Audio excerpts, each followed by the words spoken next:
18. He's given time. He wants Jefferson. Climbs the... Good morning, everyone. Happy New Year's Eve, and welcome to Moving the Chains here on Team NBS Media. My name is Ashmere, and we have a crazy exciting show to talk about today, especially after last night's game.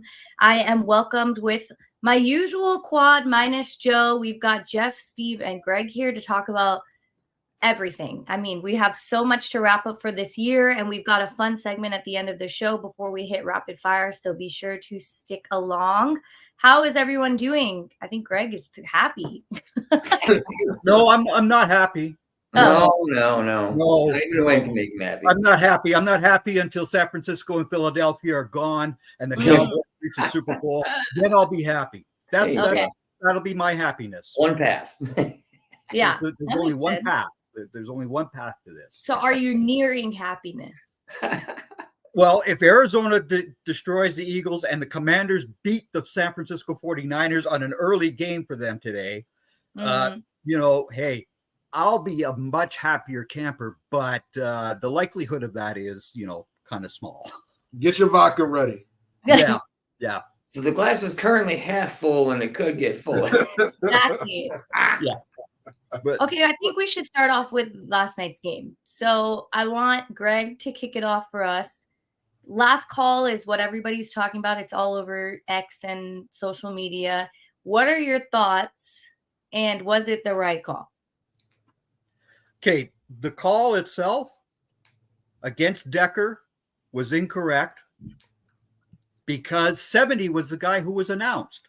And you have to tell the defense who is eligible.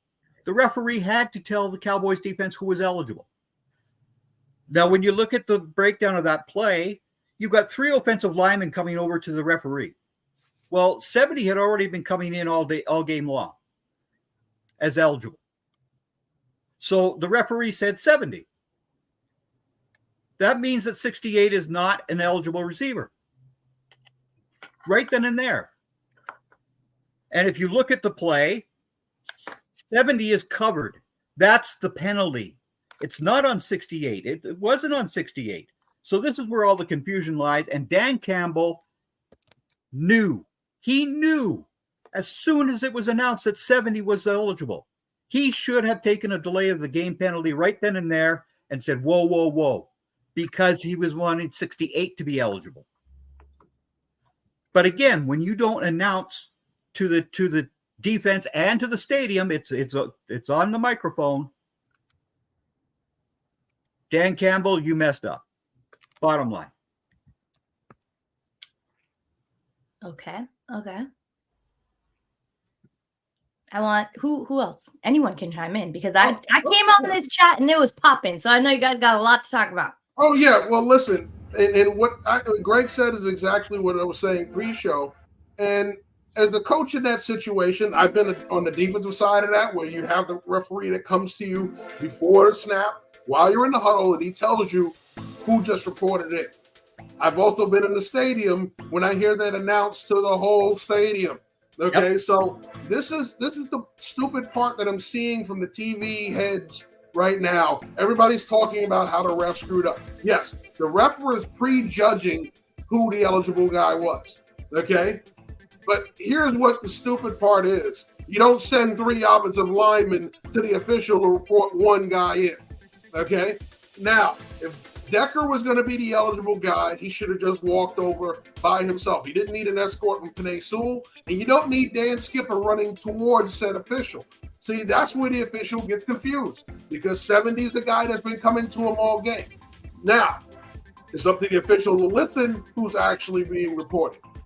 Right, but since he prejudged it when he saw Skipper coming into the game, he immediately saw Skipper and said, okay, let me go let them know that 70 is eligible. No, he should have listened.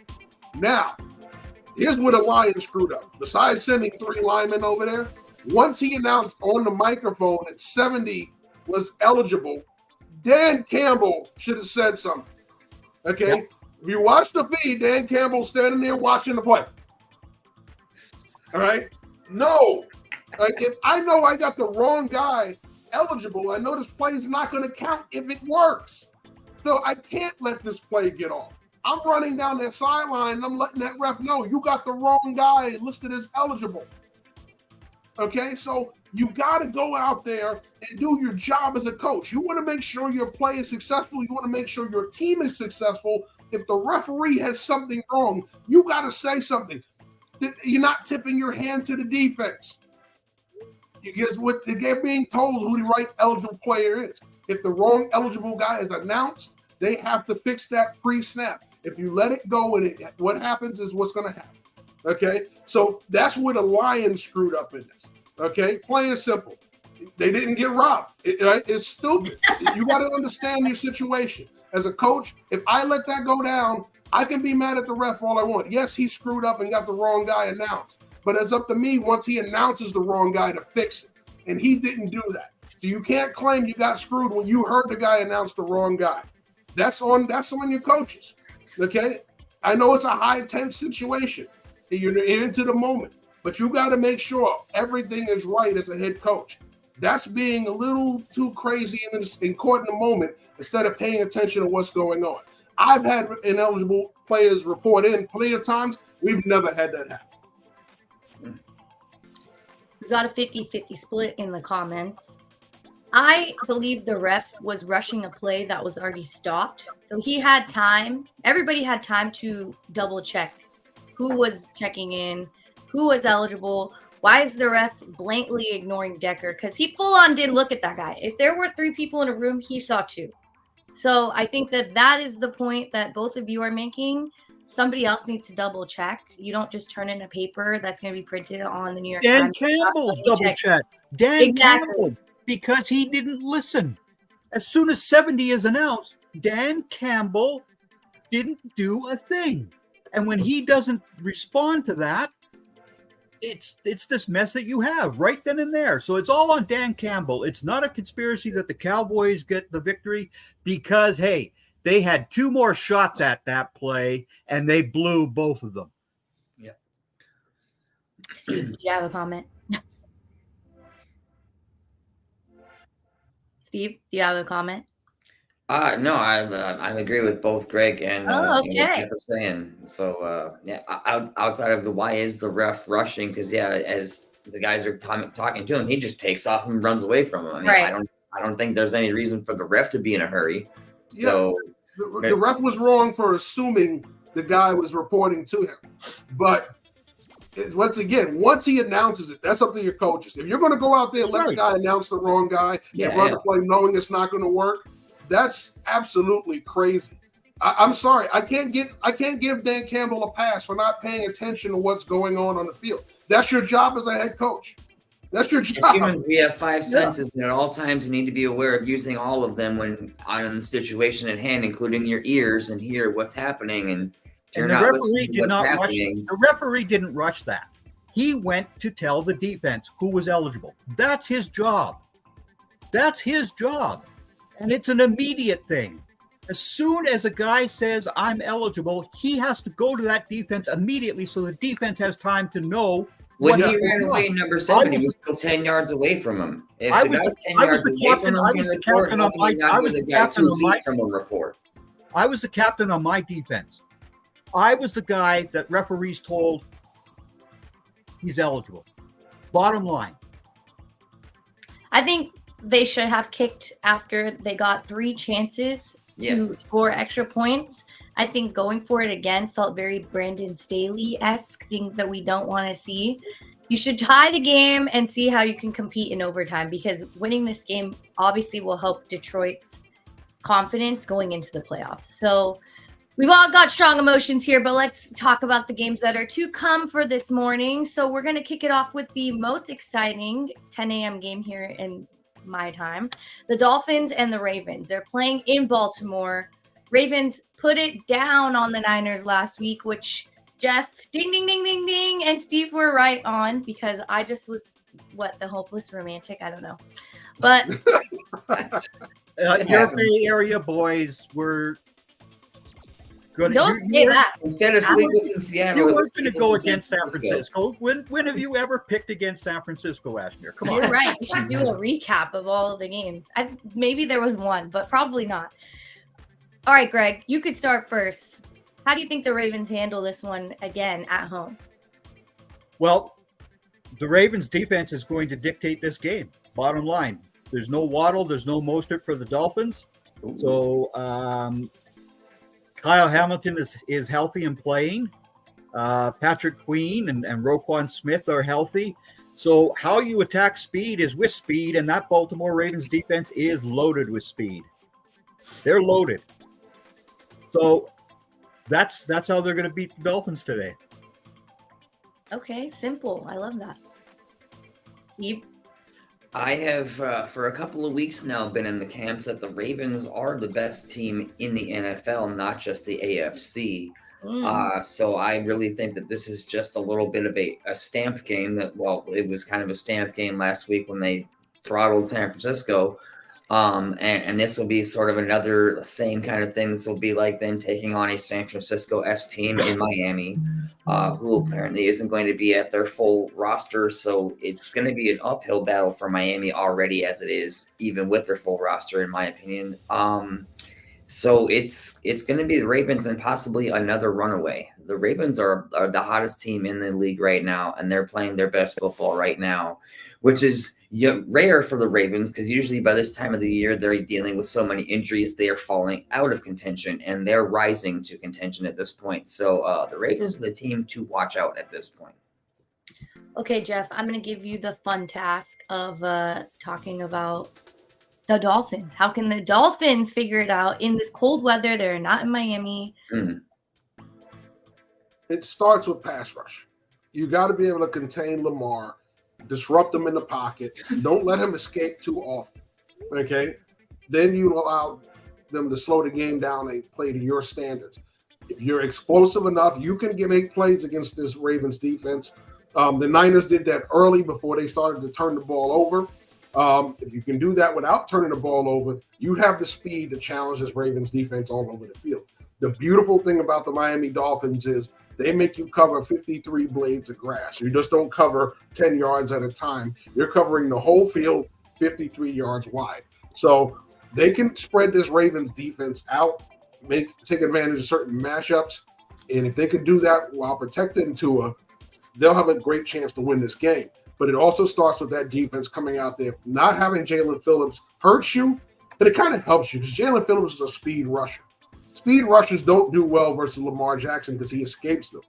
You need controlled rush. So having the guys they have now, hopefully the controlled rush can kind of contain Lamar and force this Ravens team to kind of dink and dunk and go back to what they were prior with heavy run and checking down and doing a lot of the smaller things as opposed to getting the chunk plays they've been getting recently.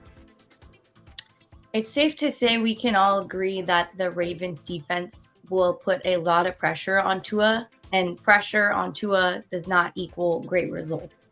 So I think everything everyone has said, especially agreeing with the Ravens defense, will bring out another win.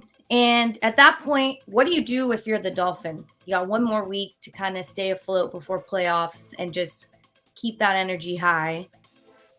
How do you just come over that? I'm just predicting that they lose. Well, the Dolphins finish off their season against the Bills. Right. Two tough matchups. So that's a divisional matchup, right? Which is what the league has scheduled almost everybody for at the tail end here. And the Dolphins will have to figure out a way to stop the running game of the Bills. Well, they're going to face a guy who can run much better than Josh Allen. I'm sorry. Oh, I said something bad about Josh Allen yet again. Oh, no. The Dolphins are in the Dolphins are in their pickle because the Bills defense has played much better as well recently. Even without Milano and stuff, the Bills defense has been very good against the run.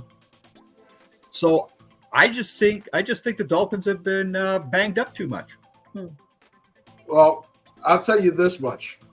That Bills matchup doesn't mean a darn thing if the Dolphins win today. The Dolphins win, they clinch. Yeah. There is no tying scenario next week. Right. If the Dolphins win next week today. So if the Dolphins win today, it doesn't matter what happens next week. They can relax. They can relax. Because playing unless they just want to play for home field throughout in the bye, that's the only reason they'd want to go out there versus Buffalo and make a real dent in anything. But it comes down to today. They win today. They clinch the East. There is no tiebreaker scenario because there's no tying record at that point. There's a 2-game gap between the two teams with 2 games left. All you have to do is win one and you clinch. So clinch today. Don't worry about Buffalo next week, or clinch today and go out there and try and secure home field next week because you've beaten the Ravens today, if that's the case. But you have to go out there today and take care of business. You want to clinch this before you get to Buffalo and put Buffalo in a winning clinch situation. So what you want to do is take that power out of Buffalo's hands by handling your business today. Go out there, whether you have Mostert. I think they're fine without Mostert as long as they have a Shane. Yeah. But if Waddle's out, then you need all those other guys that you brought in to step up. All right, have them come out there along with Hill and make plays enough to go out there and get a victory today, clinch your division, and then you can start to look at next week and say, we're worried about playoffs. What's the best scenario for us to go in? Do we want to go out there and try and lock everything up? Or are we fine with just resting guys, playing in the first round and trying to hammer through this? That's up to them what their playoff outlook is. They're already in the playoffs, but they can clinch with a win today. Yeah. Steve. That's a big deal. So the pressure is on Miami if they're trying to win today and win their division. They've got all the pressure in the world on the road against the Ravens, who are just going to sit back at home and not have to feel like they have the pressure against them. So, this is a big challenge for Miami. All right, Chiefs and Bengals. The Chiefs are 1-3 in December. We have not seen Patrick Mahomes play as he has been and even get demolished by the Raiders that they did last week. There is a lot, I think, riding on this game in the sense of confidence for the Chiefs, because I would not want to lose to a backup QB at home again and just have to figure it out for next week against another divisional matchup. So I want to give Jeff the reins first. What's going on with the Chiefs? How can they figure this out and, beat another backup quarterback? Well, what's going on with the Chiefs is simple, all right? You're missing other playmakers. You have one playmaker right now, and that is Travis Kelce. Teams are learning, take away Travis Kelce, make the inconsistent guys beat you. Well, those inconsistent guys aren't consistently beating people because they're inconsistent. They don't consistently catch the football. They don't consistently get open, and they sure as hell don't consistently make plays. So what you're looking at is the one playmaker that they have, the one guy that he relies on. Teams are finding ways to take that away from him. He's having to rely on guys who are inconsistent. Inconsistency doesn't win, and that's why they're having the issues that they have now. Right? They had more than one consistent player when they had Hill. They don't have that anymore. Okay? Now that when you look in the backfield, they have Pacheco. Well, Pacheco's hurt, and he's not really a consistent playmaker. He's just a consistent role player. So by surrounding him with a bunch of role players, they're looking like the Knicks of the 1990s with Patrick Ewing. Patrick Ewing was a great player with a bunch of role players around him. Well, that's what you're getting right now with that receiving core in Kansas City. You have an elite player in Kelce and a bunch of role players around him. Marquez Valdez-Scantling, role player in Green Bay, role player in Kansas City. And you look at all those other guys, role players, okay? The one guy you may say is ascending is Rashee Rice, but he's only a rookie, all right? So you're starting to see what they're working with. It looked great early in the year when they were able to pull things out, but now they're not pulling out those close victories. And that division right now is very, very tenuous at best. So Kansas City has to start putting these wins together so they can secure the West and get into the playoffs, at least host the first-round game before they go on the road. Otherwise, they could be a wild card at best going in on the road the whole way. So they've got to clean up a lot, and they got to clean it up yesterday. It's been tough for the Chiefs to dominate on the run. I think they've only had about 70 yards in the last 3 weeks. So the running game is a very crucial piece if your receivers are dropping balls and you have nobody else to target, as Jeff just mentioned. So Pacheco is projected to come back today. Will that help in this game, Steve? And will that bring them to a victory? Because they are in Arrowhead. Well, one can only hope. Pacheco has been clearly their most consistent running back that they have currently, and he gives them a consistent level of something from that position, at least more so than they've had from Olaire, who they thought was going to be their guy, and they brought in Pacheco to replace him because he wasn't their guy. And there's flashes here and there of the Jet McKinnon, who's still kind of at spurts can do things, but I think he's more of a gadget at this point, and he might be the most reliable pass catcher outside of Travis Kelce. So that's probably something you might have to look to get things moving again in the right direction for Patrick Mahomes. Just getting him to target people he can actually know are going to catch the ball, at least, whether or not they can do a whole lot after it. And McKinnon can actually do something after. So Pacheco, yes, he's a guy who moves their ground game for them in a different way and sets the game in a different motion for the Chiefs that allows their offense to operate slightly differently than they have previously. So Pacheco's a big deal for them today.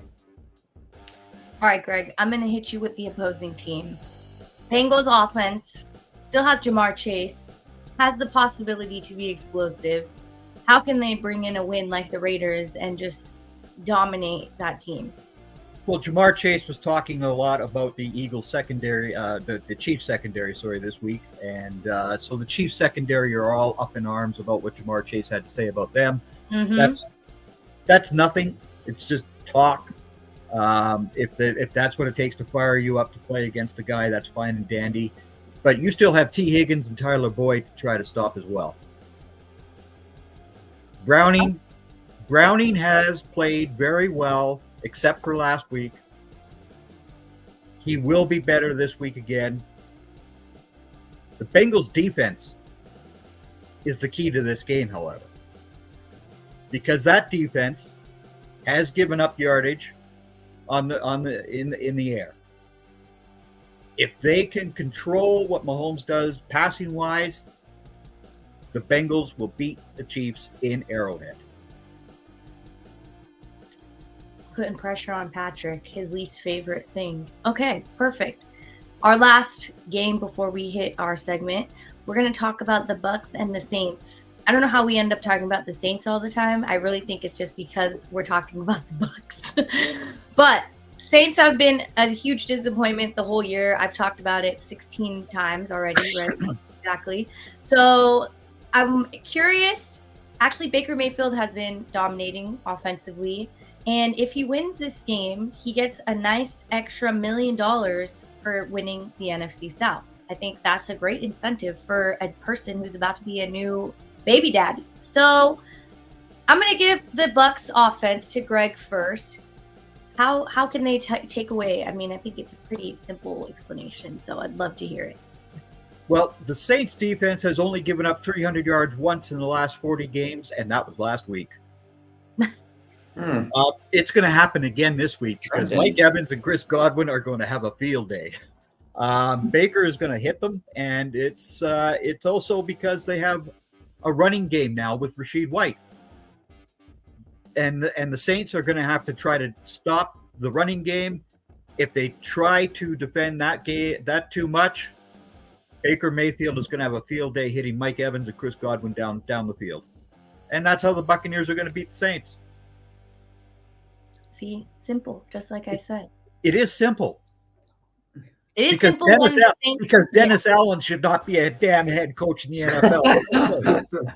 Yeah, I agree. And I think that they had so much riding on Derek Carr, which there should not have been these high expectations. I think we've seen him time and time and again.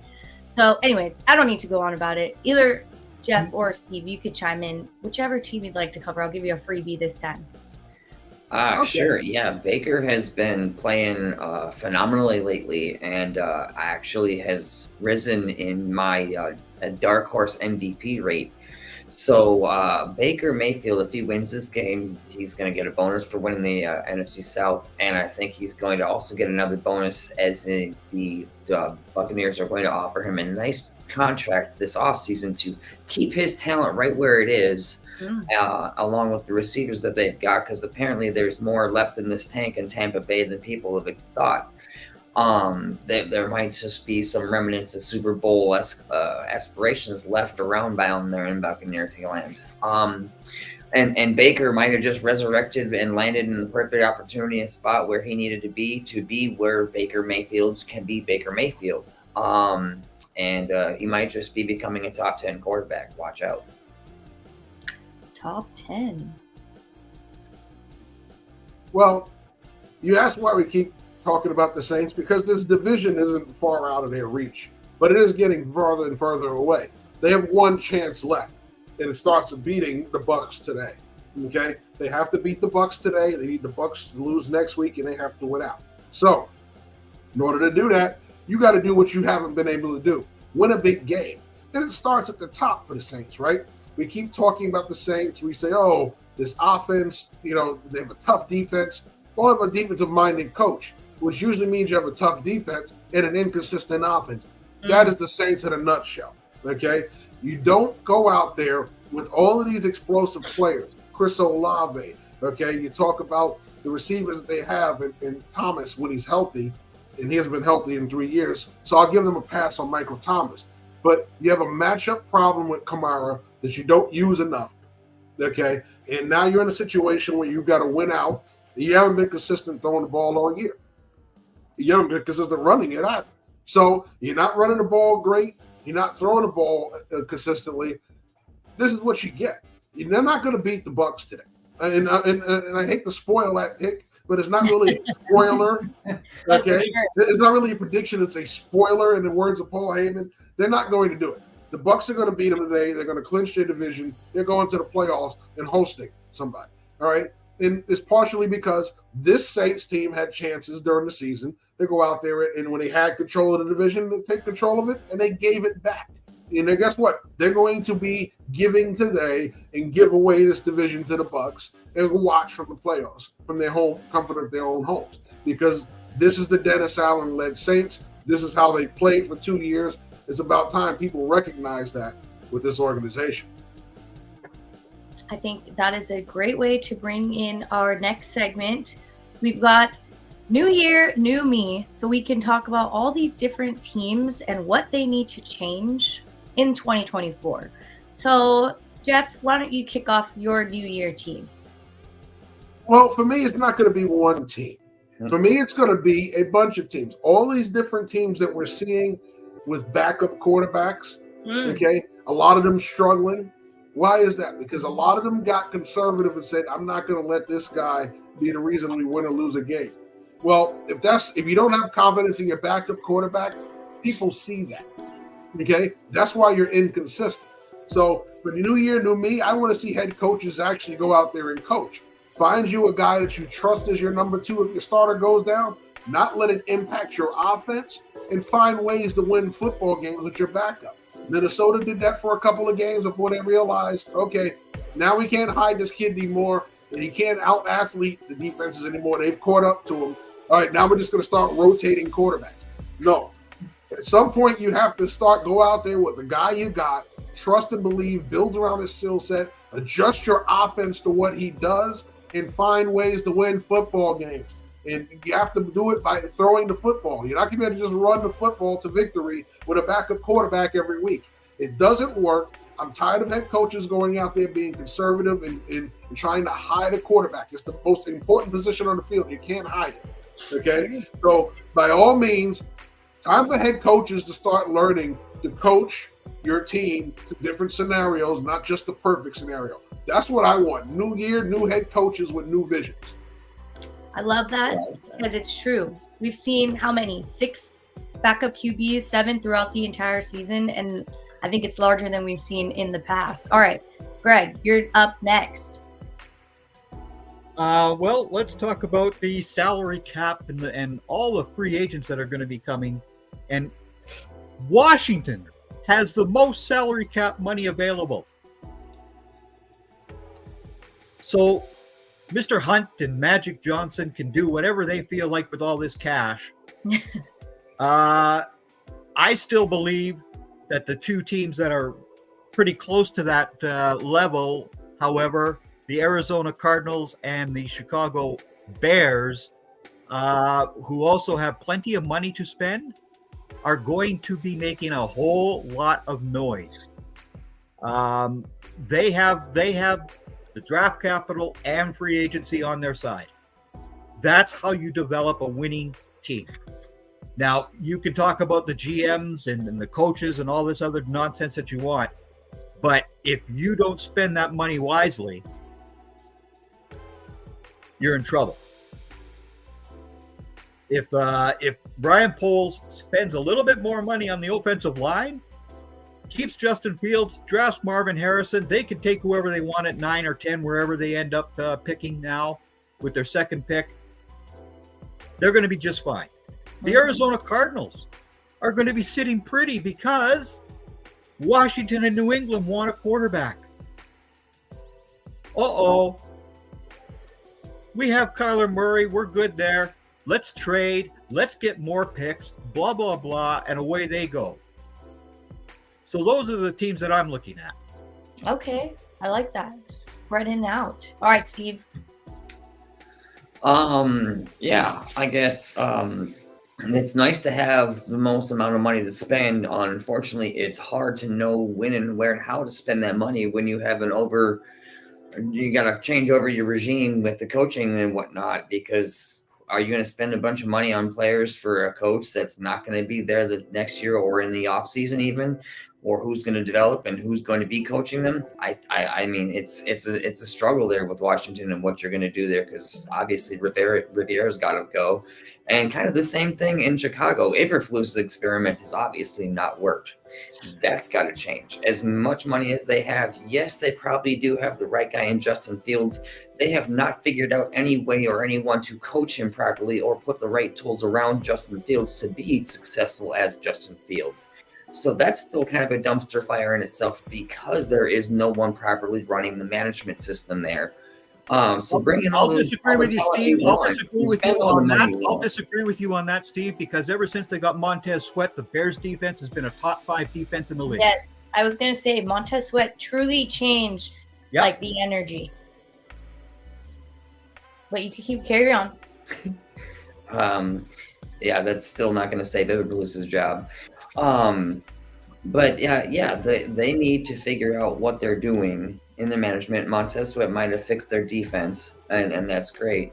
They still have a lot more to do because their offense is inconsistent at best, and they still don't know how to utilize Justin Fields to his best of his abilities.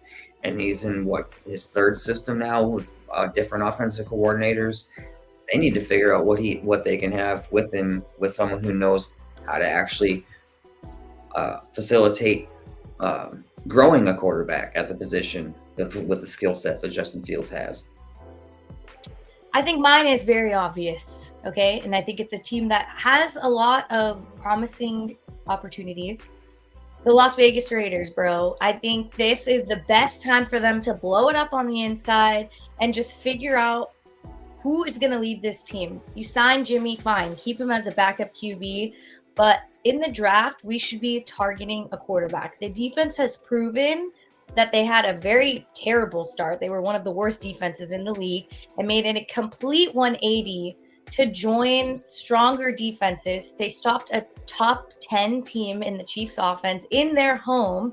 And I think this Colts matchup today is another test to what this defense can truly tackle. Ha, good pun. I didn't mean that one.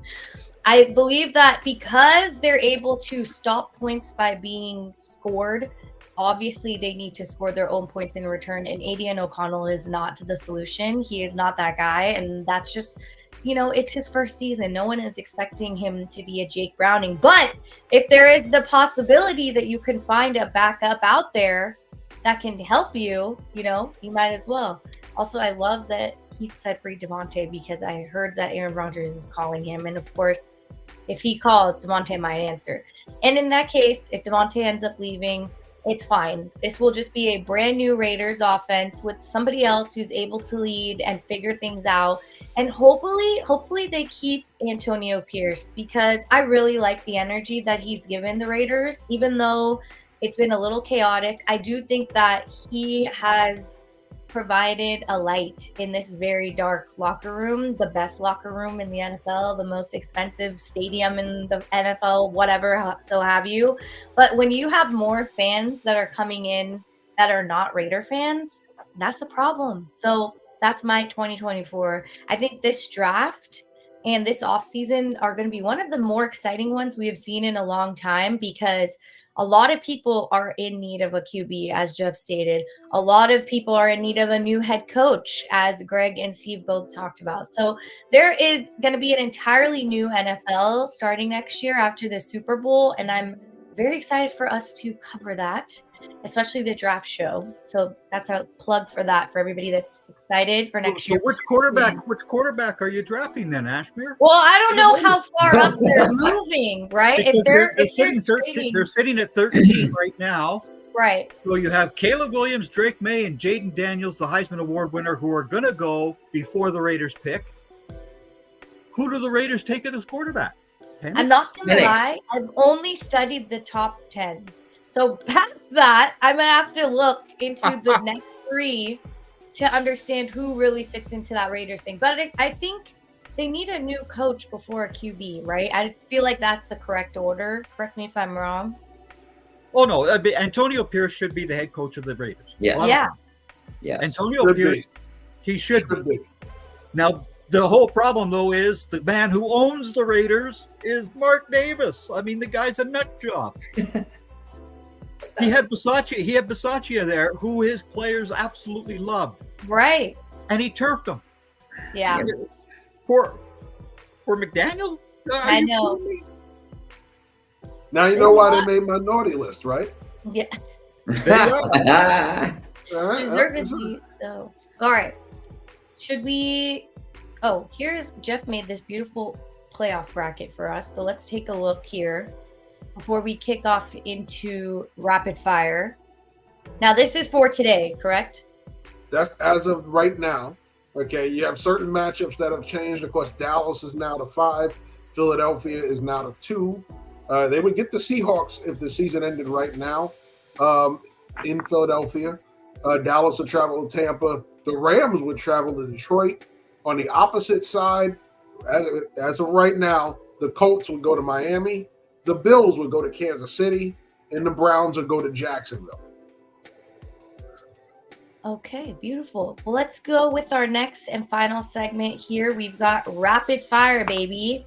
I'm going to list off all of the games for today, and we're going to rapidly go through our predictions. So, and I have Joe's predictions as well. So, Joe's chimed in. So, when we go to the matchups, I will say who he's picked last. I think we're going to need to make a wrap-up graphic of who is leading so far. It's probably Greg and Jeff, to be quite honest. So I'll come up with that later today. All right, to kick it off this morning, we've got the Titans and the Texans with CJ Stroud coming back. Texans. Agreed. I'm going to go Texans, and we have a clean sweep for the Texans. Yes, we do. Jeff's already like, I know Ashmere is going to say the Texans. I don't even need to ask her. Okay, Falcons and Bears. Yards now. The Falcons and the Bears.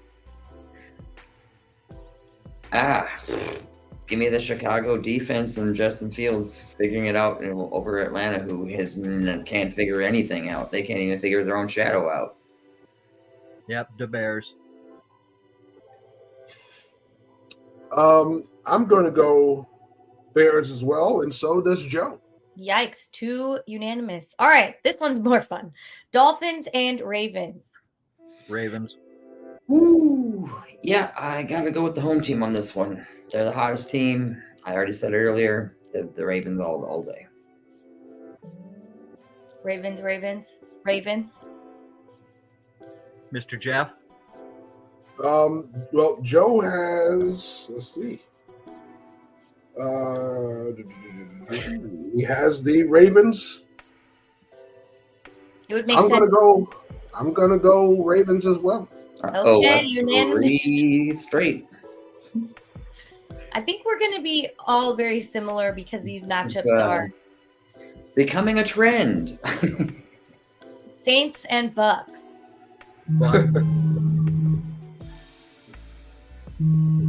Well, I already said mine wasn't a prediction; it was a spoiler. Bucks clinch. It's a spoiler. I agree with. Baker continues to ball out and put his name in the MVP conversation. I got the Bucks. We're unanimous for the first 1, 2, 3, 4, 5, 6. 4. Yes, Joe was going Bucks as well. All right, Patriots and the Bills. If the Bills don't figure this Bill out, Belichick stops the Buffalo Bills yet again. The Patriots beat the Bills. I knew someone had to go Bills' way. I mean, someone has to. That, especially the Bills against the Bills. There's just some, I don't know what it is. As bad as their season is, they can face the Bills, and all of a sudden they'll look like the best team in the league. But I'm gonna stick with Buffalo. I like my Stephon Diggs. He's my guy. I'm going to stick with Buffalo too because they're in Buffalo. But if they were in New England, I would definitely have skewed the other direction. Do you not remember what Bill did to them the last time they were in Buffalo? And the weather was real bad. And he just ran the football.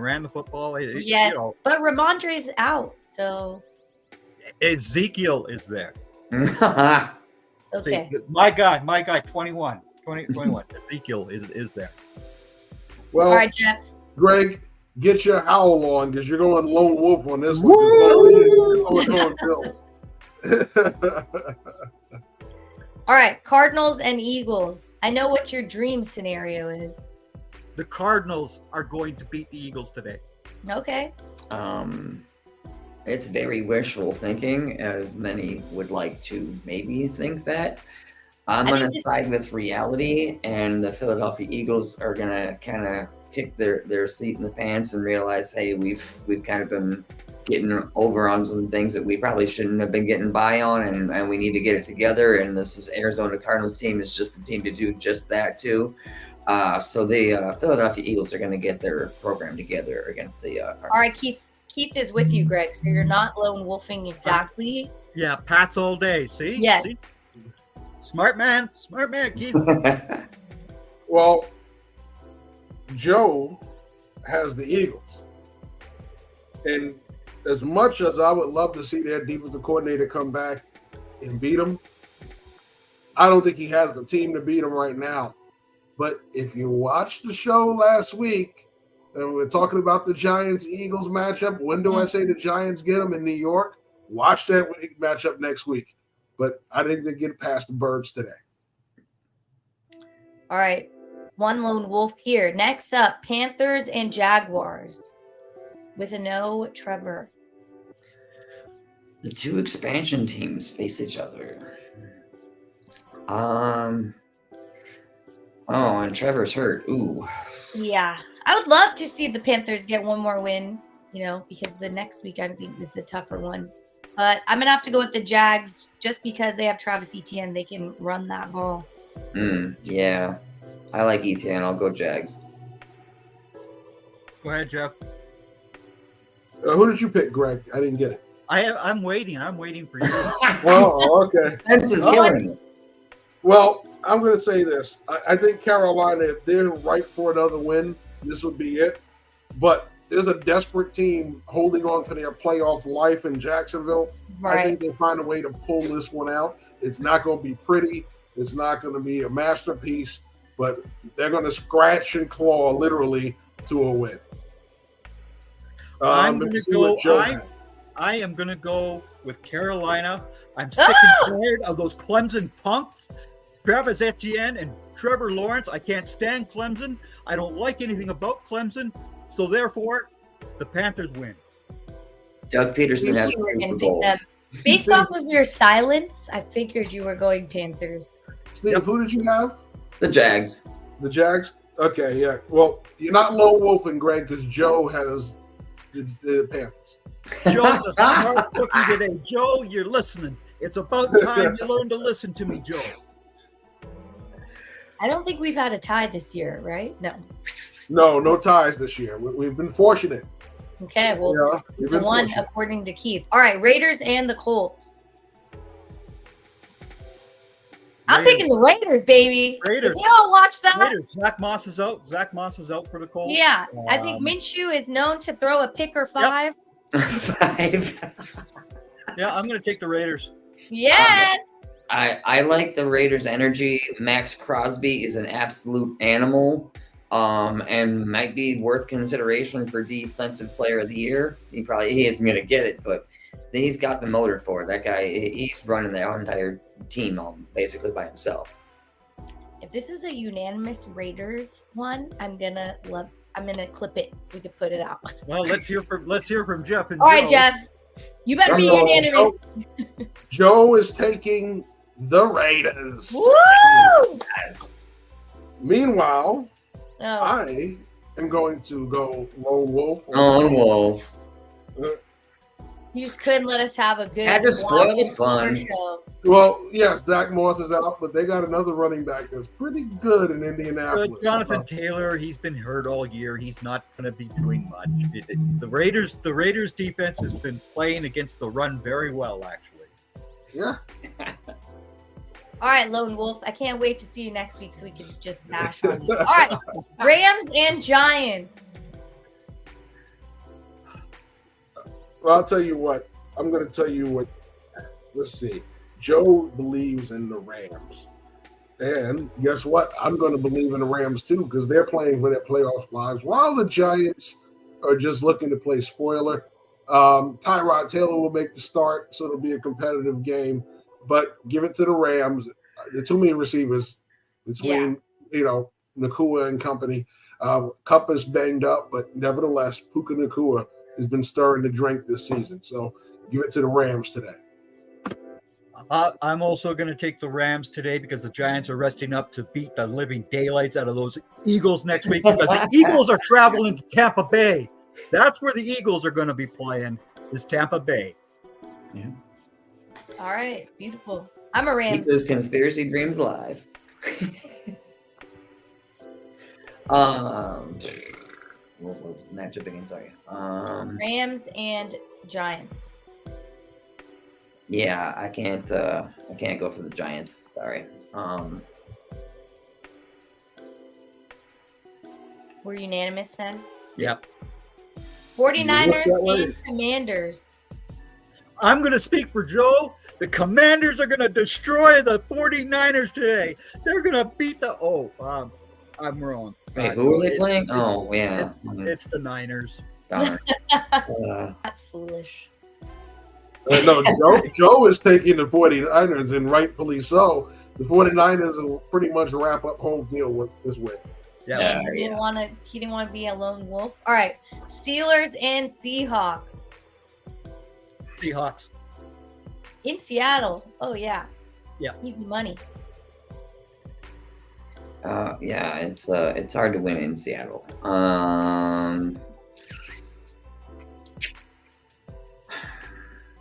I don't know. Pittsburgh's been kind of a scrappier team, kind of than they deserve to be. Sort of. So is Seattle, and they're kind of. Yeah, I'm gonna go with home team. Yeah, Seattle. What did you have, Ashmere? Seattle. Seattle. They've got more to fight for. We all know that. Well, guess what? Everybody's going all in on this one. Yeah. That's 6 now. All right, Bengals and the Chiefs. Spreading the curse around. I'm taking Cincinnati. Oh, my gut kind of tells me that Cincinnati's in a better position and momentum and everything, even on the road in Arrowhead, where it's almost impossible to win. But there's just something about that whole Arrowhead mystique, and it's still Patrick Magic Mahomes. They're going to find a way to get done with the Chiefs somehow. I think this is a closer game than than the Chiefs will like. So I'm gonna pick the Bengals, baby. Yep. I figured you were going there. Both Joe and I agree. Kansas City. All right. Chargers and Broncos with no Russell. The Broncos still win.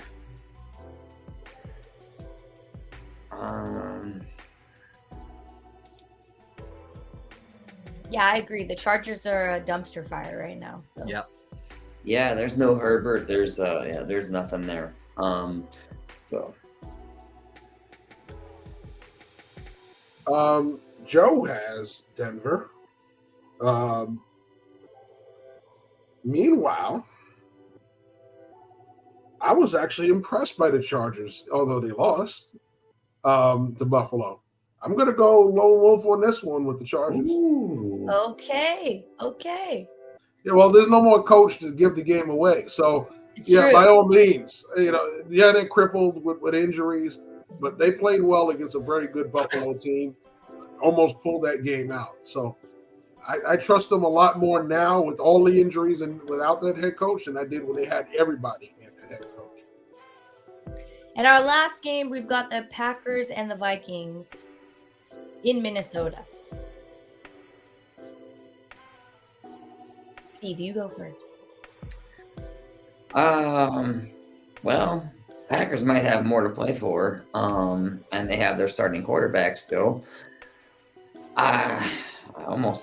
Almost leaning against my own home team. But I think the Vikings will somehow, for some reason, at home with Jaron Hall for their 5th, 6th quarterback of the year, find a way to get a victory at home because they still do have Justin Jefferson, who does make all the difference in the world if you can just manage to throw the ball in his direction. So with all the other injuries, though, this Vikings season is tough. Their defense is going to suffer without DJ Warren. But I don't really like the Green Bay Packers. I'm going to go with the home team. I'm picking the Vikings, too. Vikings. Oh, wow. Well, Joe takes the Packers. Greg, who did you take? I'm being silent. He thought he was going to lone wolf. Well, no, Joe's going Green Bay. I had Green Bay. I think Green Bay wins this one. Listen, the QB carousel thing, like I keep talking about, stick with a guy. Okay? This is the reason why this doesn't work. Stick with a guy.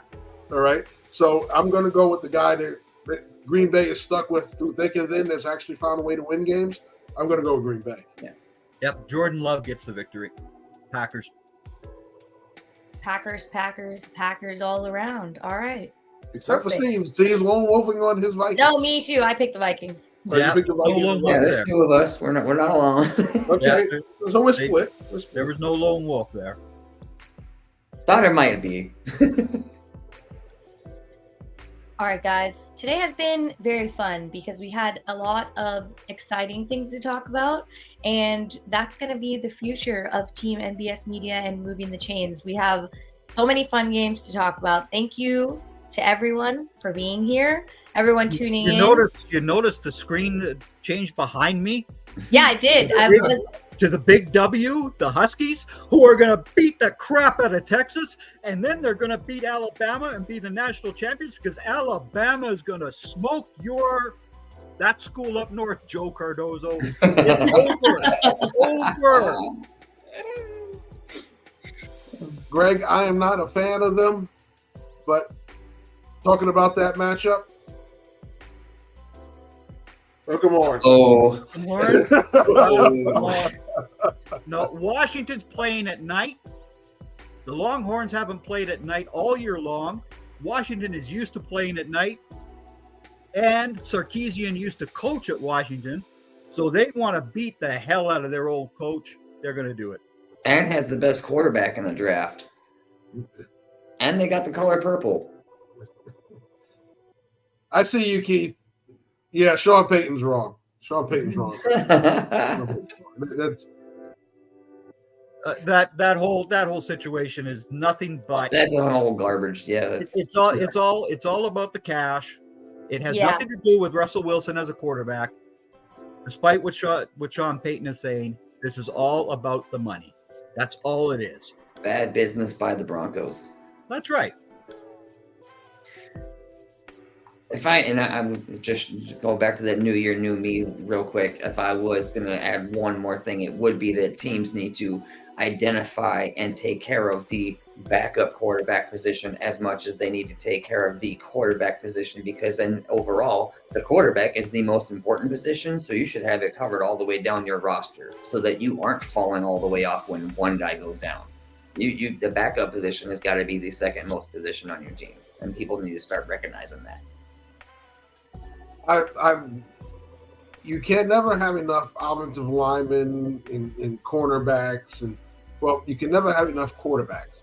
If you're in the third or fourth round and there's a guy that's too good to be true hanging around the board, there's nothing wrong with drafting him, even if you have your starting quarterback in house. Why? Because plain and simple, if something happens to your starting quarterback, the last thing you want to keep doing is putting the ball in the hands of a journeyman that you don't trust. If you have a guy who's groomed in your system, you believe in the talent that's behind him, guess what? We can keep the ball rolling, okay? I didn't begrudge the Packers when they drafted Jordan Love, just like I didn't begrudge them when they drafted Aaron Rodgers, okay? Nothing wrong with having a quarterback room that's full of talent, because you know what happens? You keep winning. Look at the Niners in the 90s when they had Joe Montana, okay? They turned around right behind him. You had Steve Young, okay? And even when those two guys were out, Steve Bono was capable of leading that offense. All of those guys went on to be starters at some point somewhere, right? So you cannot say enough about a quarterback room full of talent, especially younger guys when you have veterans in the room. Okay. We're going to keep all this excitement for next year, okay? Because we have the draft, we've got playoffs, we've got just about everything you can imagine coming up in 2024. So be sure to like and subscribe and follow along on Team NBS Media. I hope everybody has a happy new year and safe new year. And like I said, be sure to like and subscribe. And we will see you all in the coming weeks with far more football content than you would like to imagine. Thanks for joining us.